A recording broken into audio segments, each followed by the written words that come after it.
Hi, this is Victor Khaled, and this is Psychology of Everyday Life. There's something that I've noticed. I don't know about you, but I know that most introverts are sort of like that, where we feel very lonely in a crowd. And I struggle with that myself. And I want to talk about or explore the difference between connection and belonging. I'm sure if you're introverted like I am, I'm sure you would have had this experience in some time, where you can be in the midst of a crowd and people, and I've had this experience whether in my school or whether at conferences where, you feel a sense of, aloneness or loneliness, even though you're surrounded by people. But let's start with our usual question. Do you know that you can feel completely alone even in a room full of people? Because loneliness is not just about being by yourself.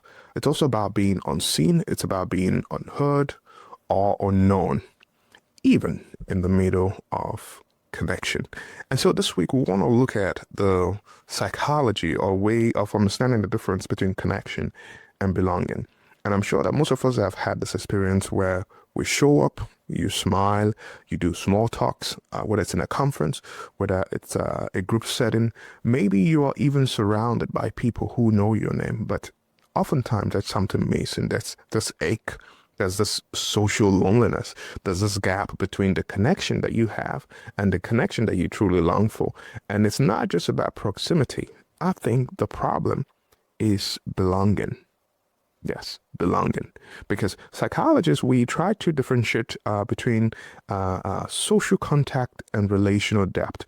Because it's one, on the surface, they seem like the same thing, but having a social connection or having some kind of connection in a social setting is different, essentially, from having relational depth that comes from a sense of belonging. Because you can be part of a team, you can be part of a family, you can be part of a church, you can even be a friend in, even be part of a friend group, and still you feel like something you feel like you're performing, being part of that group, and that you're not really present. It's sort of a performative thing, being in such a certain. I've had, for example, some of my students tell me, and sometimes they're in certain settings and they feel like they need to perform being this person and not really being their authentic self. But I think the question is not, am I around people? But I think the question should be, do I feel safe enough to be fully myself with those people? Because on one hand, I think that's this misunderstanding or misconception about people say, hey, yeah, be yourself, enjoy it. But people truly, do they feel safe enough to be fully themselves? Would they be reprimanded because they're trying to be themselves? In fact, I've had situation, where, I want to be myself, but I realize in the context, in the, what is the environment that I'm placed or the context that I find myself, that the space does not allow for me to be my authentic self. And so I have to have this performative, carry myself in a performative way, which sometimes can be exhausting. And so I think that this kind of loneliness, it's often tied to whether you call it surface level interactions, you know what it is, right? Where it's also tied to the fear of vulnerability. It's also tied to masking your true self in order to fit in. And we crave not just community, because as humans, we want relatedness. We want the depth of relatedness, not just it's having been part of a community, but having communion, having a sense of fellowship with people in that community. It's not just about attention, but we want atonement, some kind of communicative signals, that goes back and forth. And this is the core to flourishing, because flourishing means being known, not just notice. It means having spaces where your voices matter. It means that your story counts. It means that your soul is safe in a particular community that you find yourself. And this is really what belonging it's all about. It's not about just being surrounded. It's about being seen. And this is what the very stark difference between social connection and belonging. Social connection, it's okay, but it often does not have depth. It's surface level, but truly the core, the holy grail of human experience and human flourishing it's belonging, not social connection. Social connection is great, but belongingness, it's where your story counts.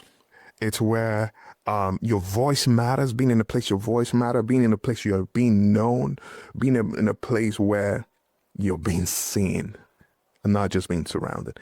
And here's the thing. I think that creating that kind of space starts with us. It starts with when we show up with authenticity. It starts with when we show up with curiosity. It starts with us showing up with presence. When we do this, we create the conditions where others can do the same for us. Being your authentic self, it matters. It might sometimes, be part of you showing up radically. One or two things could happen. People might fall in love with that version of you, or that could escalate into something that might get you, in tension with others.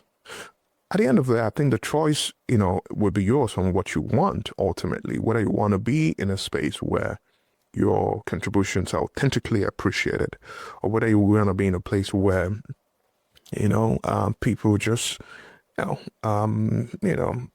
see you being there, but really don't really see you.